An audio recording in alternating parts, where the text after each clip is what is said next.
حضرت سیدنا امام علی مقام سید الشہداء امام حسین رضی اللہ تعالی عنہ مدینے سے مکہ پاک کی طرف منتقل ہو چکے تھے۔ اب حضرت سیدنا مسلم بن عقیل رضی اللہ تعالیٰ عنہ جو کہ حضرت امام حسین رضی اللہ تعالیٰ عنہ کی طرف سے کوفے روانہ ہوئے تھے، اور کوفے والوں کے حالات سے آگاہی حاصل کر کے حضرت امام حسین رضی اللہ تعالیٰ عنہ کو آپ نے وہاں کے حالات بتانے تھے، اور آپ نے خط بھی روانہ کیا۔ اس دوران ابن زیاد نے مکاری کے ساتھ اور دھوکے کے ساتھ حضرت سیدنا امام مسلم بن عقیل رضی اللہ تعالیٰ عنہ کو اپنے دربار میں بلا کر معاذ اللہ بے دردی سے شہید کر دیا، ان کے شہزادوں کو صاحبزادوں کو بھی شہید کر دیا۔ اب یہ جو دن تھا جس دن حضرت سیدنا امام مسلم بن عقیل رضی اللہ تعالیٰ عنہ کی شہادت واقع ہوئی، یہ واقعہ اور یہ شہادت کا جو معاملہ ہے یہ 3 ذو الحجہ سن 60 ہجری کو ہوا، اور اسی دن حضرت سیدنا امام حسین رضی اللہ تعالیٰ عنہ مکے سے کوفے کی طرف روانہ ہوتے ہیں، کیونکہ حضرت امام مسلم بن عقیل رضی اللہ تعالیٰ عنہ کی طرف سے خط آ گیا تھا کہ کوفے کے حالات بالکل سازگار ہیں اور وہاں کے لوگ بیعت بھی کر رہے ہیں اور وفا کا وعدہ بھی کر رہے ہیں۔ تو حضرت امام مسلم بن عقیل رضی اللہ تعالیٰ عنہ کے خط آنے کی وجہ سے امام حسین رضی اللہ تعالیٰ عنہ نے رخت سفر باندھا، اور اپنی فیملی کو اپنے ساتھ اپنے رفقا کو لے کر آپ نے مکہ پاک سے کوفے کی طرف سفر اختیار کیا۔ یہ وہی دن تھا، اور روایات میں ذکر کیا گیا کہ حضرت سیدنا امام حسین رضی اللہ تعالیٰ عنہ کے ساتھ آپ کے قافلے میں 82 افراد تھے، 82، جس میں خواتین بھی تھیں اور اس کے علاوہ چھوٹے بچے بھی موجود تھے۔ تو 82 افراد پر مشتمل اہل بیت کا یہ کاروان، یہ قافلہ کوفے کی طرف روانہ ہوتا ہے کہ کوفے والوں نے خط لکھ کر خود بلوایا ہے اور وہ بیعت کریں گے، اور پھر وہاں سے ایک سلسلہ شروع ہوگا۔ لیکن حضرت امام حسین رضی اللہ تعالیٰ عنہ جب سفر پر تھے، یعنی مکہ پاک سے کوفے کی طرف سفر کر رہے تھے، تو دوران سفر ہی آپ کو اس بات کی اطلاع ہو گئی تھی، آپ کو بتا دیا گیا تھا، آپ تک خبر پہنچ گئی تھی کہ کوفے والوں نے بے وفائی کی ہے اور حضرت امام مسلم بن عقیل رضی اللہ تعالیٰ عنہ کو بھی شہید کر دیا ہے۔ اب جب اس واقعے کی اور حضرت امام مسلم بن عقیل رضی اللہ تعالیٰ عنہ کی شہادت کی خبر امام حسین رضی اللہ تعالیٰ عنہ نے سنی، تو اب قافلہ وہاں رکا، اور اب اس پہ مشاورت ہوئی کہ آگے ہمیں سفر جاری رکھنا چاہیے یا نہیں۔ اولاً یہ طے پایا کہ ہم واپس لوٹ جاتے ہیں، جس میں حضرت امام مسلم حضرت سیدنا امام حسین رضی اللہ تعالیٰ عنہ کی بھی اس میں رضا شامل تھی، لیکن بعد میں مزید اس پر جب گفتگو ہوئی، سارے معاملات کا جائزہ لیا گیا، تو اختتامی طور پر فیصلہ یہی قرار پایا، جس کو امام حسین رضی اللہ تعالیٰ عنہ نے بھی قبول فرمایا، کہ ہمیں اپنا یہ سفر جاری رکھنا چاہیے۔ یعنی اگرچہ کوفیوں نے بے وفائی کر لی ہے، حضرت مسلم بن عقیل رضی اللہ تعالیٰ عنہ کو شہید کر دیا ہے، لیکن اس کے باوجود امام حسین رضی اللہ تعالیٰ عنہ نے واپسی کا خیال ترک فرمایا اور اس سفر کو جاری رکھا۔ اس دوران کیا ہوا کہ کوفے کے قریب، یعنی کوفہ شہر شروع ہونے سے پہلے ہی ایک مقام پر ابن زیاد نے حر بن یزید کو تقریباً 1000 افراد کے لشکر کے ساتھ روانہ کیا، اور وہ حضرت امام حسین رضی اللہ تعالیٰ عنہ سے رستے میں ملتے ہیں۔ یعنی امام حسین رضی اللہ تعالیٰ عنہ کوفے کی طرف جا رہے ہیں، اور اس رستے سے پہلے ہی تقریباً 2 منزل کوفے سے 2 منزل کے فاصلے پر ایک مقام تھا، جہاں پر حر بن یزید نے حضرت امام حسین رضی اللہ تعالیٰ عنہ کے قافلے کو روک دیا، اور وہی ابن زیاد کی طرف سے حضرت امام حسین رضی اللہ تعالیٰ عنہ کو یہ پیغام دیا کہ آپ یزید کی بیعت کر لیں، لیکن حضرت امام حسین رضی اللہ تعالیٰ عنہ نے بیعت سے انکار کر دیا۔ اب حر بن یزید جو تھا، یہ ابن زیاد کے دھمکانے پر، اس کے مجبور کرنے پر اس قافلے کا سپہ سالار بنا تھا اور لشکر کا امیر بنا تھا، ورنہ دل سے یہ حضرت امام حسین رضی اللہ تعالیٰ عنہ اور دیگر جو اہل بیت کے افراد تھے ان کی عزت کرتا تھا، اس کے دل میں احترام بھی تھا اور اس کو دکھ بھی تھا کہ یہ مجھ سے کیا کروایا جا رہا ہے۔ اور اس کی واضح ایک مثال یہ بھی ہے، جس کو صدر الافاضل مفتی نعیم الدین مراد آبادی رحمۃ اللہ تعالی علیہ نے اپنی کتاب سوانح کربلا میں ذکر کیا کہ حر کے دل میں خاندان نبوت اور اہل بیت کی عظمت ضرور تھی، اور اس نے نمازوں میں حضرت امام یعنی کہ حضرت امام حسین رضی اللہ تعالی عنہ ہی کی اقتداء کی، لیکن وہ ابن زیاد کے حکم سے مجبور تھا، اور اس کو یہ بھی اندیشہ تھا کہ امام حسین رضی اللہ تعالیٰ عنہ اور آپ کے رفقا کے ساتھ اگر میں ایک احسان والا معاملہ کرتا ہوں، ان کی خدمت والا معاملہ کرتا ہوں، ان کا عزت و اکرام کرتا ہوں، تو یہ 1000 کا جو لشکر ابن زیاد نے مجھے دے کر روانہ کیا ہے، تو یہ افراد ابن زیاد کو میری یہ ساری واردات بتائیں گے اور یہ ساری کارروائی بتائیں گے کہ حر جو ہے وہ حضرت امام حسین رضی اللہ تعالیٰ عنہ کی عزت اور تکریم کر رہا ہے، تو ابن زیاد جو ہے اب اس پر ایکشن لے گا۔ لہٰذا حضرت سیدنا امام حسین رضی اللہ تعالیٰ عنہ کو مجبوراً کوفے سے پہلے ہی ایک مقام پر اترنا پڑا، رکنا پڑا۔ حر بن یزید کے روکنے کی وجہ سے آپ رضی اللہ تعالیٰ عنہ نے کوفے سے قریب ایک کنارے پر پڑاؤ کیا اور ایک کھلے میدان میں آپ نے پڑاؤ کیا، اور یہ میدان وہی تھا جس کو کربلا کہا جاتا ہے۔ حضرت سیدنا امام حسین رضی اللہ تعالیٰ عنہ جب مقام کربلا میں رکتے ہیں، ٹھہرتے ہیں، یہ مقام کربلا کوفے سے پہلے ہی ایک میدان تھا جس میں اس واقعے کا رونما ہونا کتابوں میں بھی ذکر کیا گیا، کربلا۔ روایات میں آتا ہے کہ حضرت سیدنا امام حسین رضی اللہ تعالیٰ عنہ جب کربلا کے مقام پر ٹھہرے تو تاریخ کے اعتبار سے یہ محرم کی دوسری تاریخ تھی اور سن 61 ہجری شروع ہو چکی تھی۔ 61 ہجری کا پہلا مہینہ محرم کا ہے، اور 2 تاریخ تھی جب امام حسین رضی اللہ تعالیٰ عنہ حر بن یزید کے روکنے کی وجہ سے میدان کربلا میں ٹھہرتے ہیں۔ اب نبی کریم علیہ الصلوۃ والسلام جو اپنی امت کے احوال سے باخبر ہیں، اور پیارے آقا علیہ الصلوۃ والسلام نے تو حضرت امام حسین رضی اللہ تعالیٰ عنہ کی پیدائش اور بچپنے ہی میں آپ کی شہادت کے تمام معاملات کو ذکر کر دیا تھا، بلکہ کربلا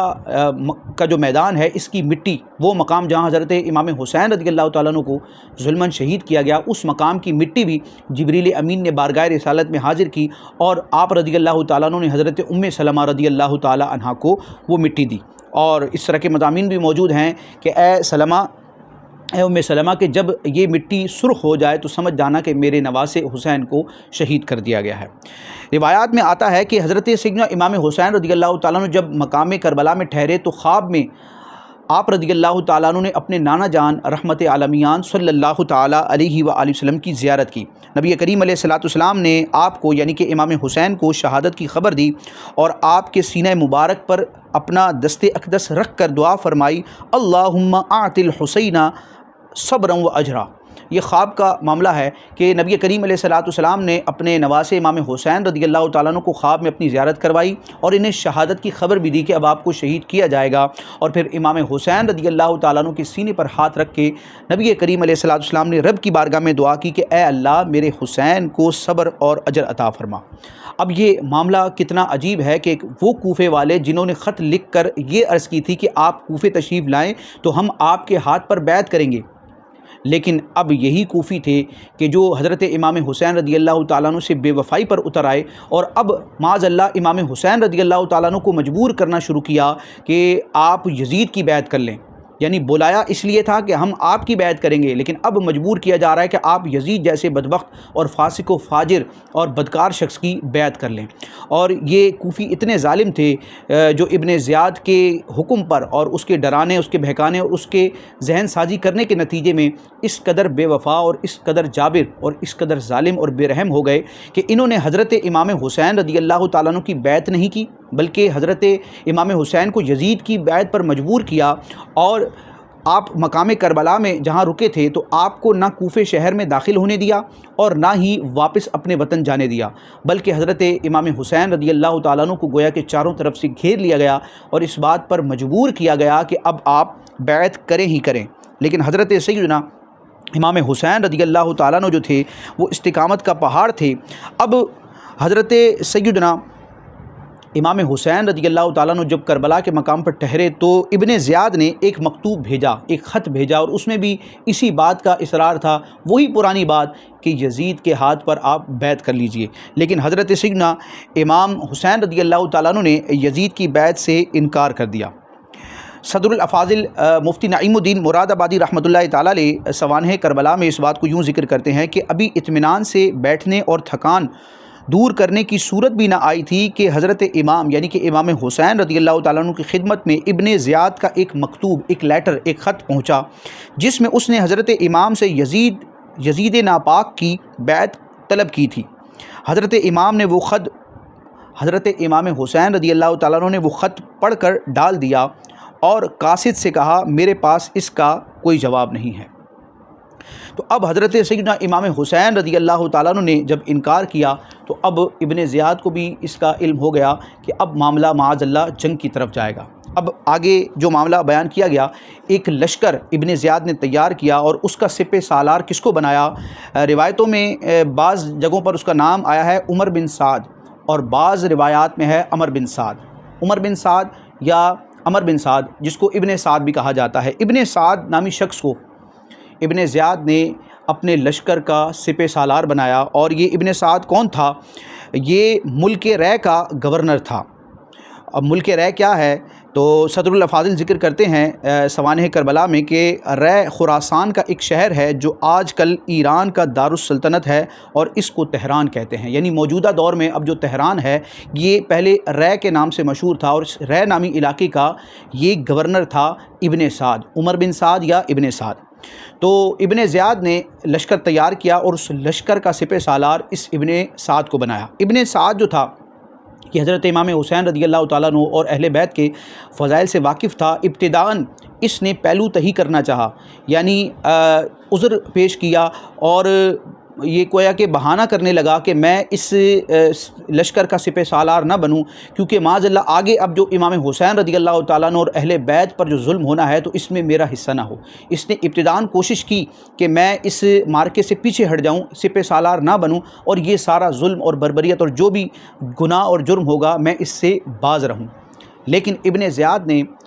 ابن سعد کو کہا کہ اب تمہارے سامنے دو صورتیں ہیں، یا تو امام حسین رضی اللہ تعالیٰ عنہ کے مقابلے میں لشکر کے تم سپہ سالار بنو اور یہ ساری جو کارروائی ہونی ہے اس کے تم گویا کہ نگران بنو اور سپہ سالار بنو، اور دوسری صورت یہ ہے کہ اگر تم یہ نہیں کرنا چاہتے تو ملک رے کی جو تم گورنر ہو، حاکم اور والی ہو، تو اپنے اس عہدے سے معزول ہو جاؤ۔ یعنی معاذ اللہ اس کو ابن زیاد نے ابن سعد کو دنیاوی حکومت کا اقتدار کا لالچ دیا کہ ایک طرف حکومتی عہدہ ہے اور ایک طرف امام حسین رضی اللہ تعالیٰ عنہ سے محبت اور وفا ہے، جس کو چاہو اختیار کر لو۔ تو اب ابن سعد پر دنیا کی محبت غالب آئی، دنیاوی حکومت اور دنیاوی شہرت اور جو ایک پاور تھی وہ غالب آئی، اور اس نے معاذ اللہ یہ فیصلہ کیا کہ میں ملک رے کا والی ہی رہوں گا، گورنر ہی رہوں گا، میں اپنے عہدے سے معزول نہیں ہوں گا، اس دنیاوی عہدے کو نہیں چھوڑوں گا۔ اور یہ بدبخت حضرت امام حسین رضی اللہ تعالیٰ عنہ کے خلاف جو لشکر تیار کیا گیا تھا اس لشکر کا یہ امیر بن گیا۔ اب اس لشکر کی تعداد کتنی تھی؟ یعنی ابن زیاد نے جو ابن سعد کو سپہ سالار بنایا اور لشکر تیار کیا تو روایتوں میں آتا ہے کہ تقریباً 22,000 افراد کا یہ لشکر تھا۔ اب اندازہ کیجئے کہ حضرت امام حسین رضی اللہ تعالیٰ عنہ کے قافلے میں ٹوٹل شرکاء کی تعداد کتنی ہے؟ 82، اس میں کچھ تو خواتین ہیں اور کچھ بچے بھی ہیں، یعنی بچوں کو اور خواتین کو مائنس کیا جائے تو یہ 82 سے بھی تعداد کم رہ جاتی ہے۔ اور یہ آئے تھے بیعت کے حوالے سے حضرت مسلم بن عقیل رضی اللہ تعالیٰ عنہ کے خط آنے کی وجہ سے کہ یہاں پر کوفے کے حالات سازگار ہیں، یہ بیعت کے معاملے کے لیے امام حسین رضی اللہ تعالیٰ عنہ کوفے آ رہے تھے، جنگ کے لیے، حرب کے لیے، لڑائی کے لیے نہیں آ رہے تھے، کیونکہ جب لڑائی کے لیے انسان آتا ہے تو پھر اپنے بچوں کو، اپنی خواتین کو لے کر نہیں آتا اور اسلحے سے لیس ہو کر آتا ہے، اور پھر پورا ایک لشکر جرار ہوتا ہے۔ کیونکہ امام حسین رضی اللہ تعالیٰ عنہ جب مدینے سے اور مکہ پاک سے روانہ ہوئے کوفے کی طرف تو آپ نے جنگ کے اعلان کے طور پر اس سفر کا آغاز نہ کیا، کیونکہ اگر جنگ کا اعلان ہوتا تو کئی صحابہ کرام بلکہ تمام مسلمان آپ کے ساتھ ہو جاتے اور ایک لشکر جرار کی صورت میں یہ قافلہ کوفے کی طرف آتا، لیکن معاملہ ایسا نہیں تھا۔ معاملہ تو یہ تھا کہ مسلم بن عقیل رضی اللہ تعالیٰ عنہ کے خط کے نتیجے میں یہ اس بات سے مطمئن ہو کر روانہ ہوئے تھے کہ اب ہم وہاں جائیں گے تو کوفے والے ہمارے ہاتھ پر، امام حسین رضی اللہ تعالیٰ عنہ کے ہاتھ پر بیعت کریں گے اور معاملات سارے سازگار ہو جائیں گے اور بہتری کی طرف یہ ساری صورتحال آئے گی۔ تو اب ان کو تو دھوکے سے بلوایا گیا اور بعد میں کوفیوں نے بے وفائی کی، تو اب نہ ان کے پاس ہتھیار ہیں، نہ ان کے پاس افرادی طاقت ہے، ٹوٹل 82 افراد ہیں جس میں خواتین بھی ہیں اور بچے بھی ہیں۔ اب اس کے مقابلے میں ابن زیاد نے، یزیدیوں نے جو لشکر تیار کیا ان کی تعداد تھی تقریباً 22,000، جس میں غالب اکثریت کوفیوں کی تھی، یعنی یہ وہی کوفی تھے جنہوں نے حضرت امام حسین رضی اللہ تعالیٰ عنہ کی طرف خطوط روانہ کیے تھے تسلسل کے ساتھ، تواتر کے ساتھ کہ آپ آئیے، ہم آپ کے ہاتھ پر بیعت کریں گے۔ وفا کا دعویٰ کرنے والے اس قدر بے وفا ہوئے کہ وہی کوفی آج یزید کے لشکر میں موجود ہیں، اور یزید کے دستے کو، یزید کی فوج کو، ابن زیاد کی تیار کردہ فوج کو تقویت دینے کے لیے یہی کوفی سر فہرست تھے۔ یہ تاریخ کی کتابوں میں موجود ہے، اہل سنت کی کتابوں میں بھی موجود ہے، غیروں کی کتابوں میں بھی اس بات کی حقیقت اور اس بات کے شواہدات موجود ہیں کہ ابن زیاد نے یہ جو 22,000 کا لشکر تیار کیا ان میں بھاری اکثریت کوفیوں کی تھی، اور وہ افراد بھی اس میں شامل تھے جو پہلے حضرت حضرت امام حسین رضی اللہ تعالیٰ عنہ کو بیعت کے لیے اپنی طرف بلا رہے تھے۔ بہرحال انہوں نے بے وفائی کی، اور ان کی بزدلی کا بھی اندازہ لگایا جا سکتا ہے کہ ٹوٹل 82 افراد ہیں، جن میں خواتین بھی ہیں، بچے بھی ہیں، اور ان کے پاس جنگی آلات اور ہتھیار بھی نہیں ہیں، تو ان کے مقابلے میں دگنی 4 گنا 10 گنا نہیں 100 گنا نہیں بلکہ 82 افراد کے مقابلے میں 22,000 کا لشکر ہے۔ یعنی یہ ان کے خوف کا عالم ہے۔ امام حسین رضی اللہ تعالیٰ عنہ کا ایسا خوف ان یزیدیوں کے دل میں تھا کہ 100 200 1000 2000 1500 3000 نہیں بلکہ 22,000 کے افراد کا اتنا بڑا لشکر جرار اور اسلحے سے لیس ہتھیاروں کے ساتھ انہوں نے معاذ اللہ امام حسین رضی اللہ تعالیٰ عنہ کے مقابلے میں تیار کیا۔ اچھا، اس پر بھی انہوں نے بس نہ کیا۔ اب امام حسین رضی اللہ تعالیٰ عنہ کے پاس بظاہر افرادی قوت نہیں ہے، 82 افراد ہیں ٹوٹل، اور ہتھیار بھی نہیں ہیں، لیکن انہوں نے ایک اور حربہ اپنایا، ایک اور ظلم کی گویا کہ داستان رقم کی۔ انہوں نے امام حسین رضی اللہ تعالیٰ عنہ اور آپ کے رفقا پر پانی بند کر دیا۔ حالانکہ یہ نہر فرات کے قریب کا علاقہ تھا، اور نہر سے پانی لینا کتنا بظاہر آسان ہوتا ہے، لیکن انہوں نے وہاں پہرا لگا دیا اور حضرت امام حسین رضی اللہ تعالیٰ عنہ اور آپ کے رفقا کو پانی سے روک دیا۔ ان کا مقصد یہ تھا کہ جب ان کو پانی نہیں ملے گا تو مزید ان میں کمزوری آئے گی، جب ان میں جسمانی اعتبار سے قوت کے اعتبار سے کمزوری آئے گی تو معاذ اللہ ان پر ہم حملہ کریں گے اور ہم فتح یاب ہو جائیں گے۔ اب انہوں نے کیا کیا کہ تقریباً 3 دن حضرت امام حسین رضی اللہ تعالیٰ عنہ اور آپ کے لشکر پر پانی انہوں نے بند کر دیا، اور لشکر اتنا تیار ہے۔ اب یہ معاملہ آگے بڑھتا ہے اور 10 محرم الحرام کا دن آتا ہے۔ 10 محرم الحرام کا دن جو کہ تاریخ میں بڑا برکت والا دن ہے، کہ اس دن کئی بڑے بڑے واقعات رونما ہوئے، کئی انبیاء کرام پر، کئی امتوں پر اللہ تبارک و تعالیٰ نے فضل و کرم فرمایا، جس کو عاشورے کا دن کہا جاتا ہے، اور خود نبی کریم علیہ الصلوۃ والسلام نے عاشورے کے دن کے فضائل بیان فرمائے۔ اس دن روزہ بھی رکھا، روزہ رکھنے کی امت کو ترغیب بھی دلائی، اتنا مبارک دن ہے۔ لیکن ان یزیدیوں کو حضرت امام حسین رضی اللہ تعالیٰ عنہ پر رحم نہ آیا، اور انہوں نے حضرت امام حسین رضی اللہ تعالیٰ عنہ کی عظیم نسبت جو نبی کریم علیہ الصلوۃ والسلام کے ساتھ آپ کو حاصل تھی، اس کا بھی پاس نہ کیا۔ یعنی نہ نسبت مصطفیٰ کا خیال کیا، نہ اہل بیت ہونے کی عظمت کا گویا کہ اعتراف کیا، اور نہ ہی اس مقدس دن 10 محرم عاشورے کا انہوں نے کوئی تقدس کیا۔ اور وہ جو 10 محرم کا دن تھا سن 61 ہجری میں، جب یہ واقعہ رونما ہوا سن 61 ہجری میں، 10 محرم الحرام کے دن جمعہ کا دن تھا۔ یعنی آپ اندازہ لگائیں کہ سن 61 ہجری میں جو 10 محرم کا دن آتا ہے، عاشورے کا دن آتا ہے، ایک تو عاشورے کا برکت والا دن، پھر اوپر سے جمعے کا دن۔ تو جمعے کی اپنی فضیلتیں ہیں کہ تمام ہفتے کے تمام دنوں میں سب سے افضل دن جمعے کا دن ہے، جس کو احادیث میں سید الایام کہا گیا، اور جمعے کے دن نیکی کرنے کا جو ثواب ہے دیگر دنوں کی بنسبت زیادہ ہے، اور جمعے والے دن اگر کوئی گناہ کیا جائے تو اس کی ہلاکت خیزی بھی بڑھ جاتی ہے۔ بہرحال اتنا مقدس دن ہے، جمعۃ المبارک بھی ہے اور عاشورے کا دن بھی ہے، لیکن یزیدی جو ہے ظلم پر اترے ہوئے ہیں، اور امام حسین رضی اللہ تعالیٰ عنہ کے لشکر کو معاذ اللہ شہید کرنے کے درپے ہیں۔ اب اس جنگ کے شروع ہونے سے پہلے حضرت امام حسین رضی اللہ تعالیٰ عنہ نے حکم دیا، اور جس مقام پر آپ موجود تھے، آپ کی جو قیام گاہ تھی، یعنی جہاں حسینی قافلہ موجود تھا کربلا کے میدان میں، اس کے ارد گرد آپ نے خندق کھودنے کا حکم ارشاد فرمایا، اور اس جگہ کو چھوڑ دیا گیا جہاں سے نکل کر دشمنوں پر حملہ کرنا تھا۔ تو حضرت امام حسین رضی اللہ تعالیٰ عنہ نے اپنے مقام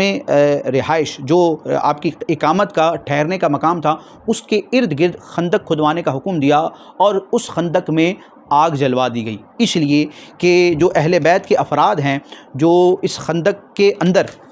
اندرونی حصے میں موجود ہیں، اہل بیت کے افراد، یہ یزیدیوں کے ظلم سے اور ان کے وار سے اور ان کے اٹیک سے حفاظت پا سکیں۔ تو یہ ایک تدبیر تھی امام حسین رضی اللہ تعالیٰ عنہ کی، کہ آپ نے اس رستے کو چھوڑ دیا کہ جہاں سے یزیدیوں پر اٹیک کرنا تھا، اور بقیہ حصے پر آپ نے یہ خندق کھدوائی اور آگ لگوائی تاکہ یزیدی ڈائریکٹ قافلے والوں تک، حسینی قافلے تک نہ پہنچ سکیں۔ اب امام حسین رضی اللہ تعالیٰ عنہ نے 10 محرم الحرام کے دن، جمعہ کے دن، عاشورے کے دن میدان کربلا میں جنگ کا آغاز ہونے سے پہلے ایک خطبہ ارشاد فرمایا، اور خطبے میں اللہ تبارک و تعالیٰ کی عظمت و شان، نبی کریم علیہ الصلوۃ والسلام کی عظمت و شان بیان کی، اور اہل بیت کے فضائل بیان کی، اور اس بات کا آپ نے اعلان فرمایا کہ اے کوفیوں، تم نے ہمیں بلایا تھا اور اب تم بے وفائی کر رہے ہو، یا تو وہ جو تم نے وعدہ کیا تھا اس کو پورا کرو، یعنی کہ میری بیعت کرو، یا پھر مجھے یہاں سے جانے دو۔ لیکن وہ کوفی اتنے ظالم تھے، یعنی اس معاملے میں یزید کو، ابن زیاد کو تو برا کہا جاتا ہے، اور واقعتاً ان کا قصور تھا، یہ سب کچھ کروانے والے یہ تھے، ڈائریکٹ جو کوفے کا گورنر تھا یہ ابن زیاد تھا، اور اس نے یہ سارا ظلم کروایا، اور اس کو بھیجنے والا، اور بعد میں جب یزید تک یہ سارے معاملات پہنچے، یہ ساری خبریں پہنچی کہ اس طرح اتنا بڑا ظلم ابن زیاد نے کیا ہے، تو یزید نے کوئی ایکشن نہ لیا، ان لوگوں کو نہ عہدے سے فارغ کیا، نہ معزول کیا، نہ انہیں کوئی سزا دی۔ تو اس واقعہ کربلا کی پوری ذمہ داری یزید پر بھی آتی ہے، ابن زیاد پر بھی آتی ہے، ابن سعد پر بھی آتی ہے، اور جتنے بھی بدبخت تھے ان تمام یزیدیوں پر آتی ہے جو یزیدی فوج تھی۔ لیکن کوفے والے، ان کو کلین چٹ نہیں دی جا سکتی، یہ کوفے والے اس جرم میں برابر کے شریک ہیں، یعنی جہاں یزید کو برا کہا جاتا ہے، یزید کی مذمت کی جاتی ہے، ابن سعد کی، ابن زیاد کی مذمت کی جاتی ہے، تو وہاں 100% کوفیوں کا بھی قصور تھا، جنہوں نے پہلے خط دے کر حضرت امام حسین رضی اللہ تعالیٰ عنہ کو اعتماد دلایا، وعدہ کیا بیعت کا، اور بعد میں اس سے مکر گئے، یعنی ان کو حضرت امام حسین رضی اللہ تعالیٰ عنہ سے کیے ہوئے وعدے کا بھی خیال نہ رہا، اہل بیت کی نسبت کا بھی خیال نہ رہا، حضرت امام حسین کی عظمتوں کا اور حق کا اور دین اسلام کا اور قرآن و حدیث کی، شریعت کی جو تعلیمات ہیں ان کا بھی ان کو خیال نہ رہا۔ ان کو اپنی جان کے لالے پڑے کہ یزید ہمیں نقصان نہ پہنچائے، ہماری اولاد کو نقصان نہ پہنچائے، ہم پر حملہ نہ کر دے، اپنی جان بچانے کے لیے، اس دنیا کی عارضی زندگی کے لیے، اور چند دن جو زندگی تھی اس زندگی کو حضرت امام حسین رضی اللہ تعالیٰ عنہ کی عظمتوں کے مقابلے میں ترجیح دی، اور بھرپور، جس کو کہا جاتا ہے بھرپور، انہوں نے یزیدیوں کا، یزید کا، ابن زیاد کا ساتھ دیا، اور لشکر جو یزید کا لشکر تھا، ابن زیاد کا جو لشکر تھا اس میں بھاری اکثریت کوفیوں کی تھی۔ تو اللہ تبارک و تعالیٰ ان تمام افراد کو ان کے انجام تک پہنچائے، برزخ میں بھی، میدان محشر میں بھی، اور بروز قیامت بھی اللہ تبارک و تعالیٰ اپنے عدل کے مطابق ان سے معاملہ فرمائے۔ تو حضرت امام حسین رضی اللہ تعالیٰ عنہ نے اتمام حجت کے لیے خطبہ بھی ارشاد فرمایا، اور خطبے میں حضرت امام حسین رضی اللہ تعالیٰ عنہ نے خون ناحق کو حرام قرار دینے کے حوالے سے ارشاد فرمایا، اور رب تبارک و تعالیٰ کے غضب کے حوالے سے گفتگو کی کہ قتل ناحق جو ہے یہ اللہ تبارک و تعالیٰ کے غضب کو ابھارنے والا ہے، اس کے جلال کو ابھارنے والا ہے، یہ ناحق ہے۔ اور حضرت امام حسین رضی اللہ تعالیٰ عنہ نے فرمایا کہ تم اس گناہ میں نہ پڑو، یعنی قتل ناحق نہ کرو، اور پھر ان کو مختلف وعیدات بھی ذکر کیں، اور حضرت امام حسین رضی اللہ تعالیٰ عنہ نے اہل بیت کے فضائل بھی بیان کیے۔ لیکن اس خطبے کو سننے کے باوجود یزیدیوں پر کوئی اثر نہ ہوا۔ اللہ پاک ہمیں اس وقت سے بچائے کہ جب نصیحت کی بات کی جائے، اصلاح کی بات کی جائے، دین کی اور حق کی بات کی جائے، تو بعض اوقات دل پر ایسی کیفیت بھی وارد ہوتی ہے، ایسی کیفیت بھی طاری ہوتی ہے، دل اتنا سخت ہو جاتا ہے کہ پھر نصیحت کی بات اثر نہیں کرتی۔ اندازہ لگائیں کہ حق کی بات ہو رہی ہے، دین اسلام کی، ایمان کی، اللہ رسول کی بات ہو رہی ہے، ظلم سے بچنے اور بچانے کی بات ہو رہی ہے، اور کرنے والے کون ہیں؟ حضرت سیدنا امام عالی مقام امام حسین رضی اللہ تعالیٰ عنہ، نبی کریم علیہ السلام کے سگے نواسے ہیں، اتنی عظیم شخصیت ہیں، لیکن یزیدیوں کے دل اتنے سخت ہو گئے تھے، کوفیوں کے دل اتنے سخت ہو گئے تھے، پتھر سے بھی زیادہ سخت، کہ حضرت امام حسین رضی اللہ تعالیٰ عنہ کا خطبہ اور آپ کی جو نصیحتیں تھیں وہ بھی ان پر اثر انداز نہ ہوئیں۔ جب امام حسین رضی اللہ تعالیٰ عنہ نے تمام حجتیں تمام کی، اور آپ کو اندازہ ہو گیا کہ اب یزیدی جو ہیں یہ جنگ پر ہی آمادہ ہیں، نہ تو یہ میری نصیحت کو مانیں گے، نہ میرے ہاتھ پر بیعت کریں گے، اور نہ ہی مجھے یہاں سے جانے دیں گے، تو حضرت امام حسین رضی اللہ تعالیٰ عنہ کو بھی اس بات کا علم ہو گیا کہ اب جنگ ہوگی، اور اب یہ سارا معاملہ آگے بڑھے گا۔ اب 10 محرم الحرام کو کس طرح یہ جنگ کے مراحل ہوئے، انشاءاللہ آئندہ اگلے ایپیسوڈ میں ہم اس حوالے سے پورا تفصیلی بیان سنیں گے۔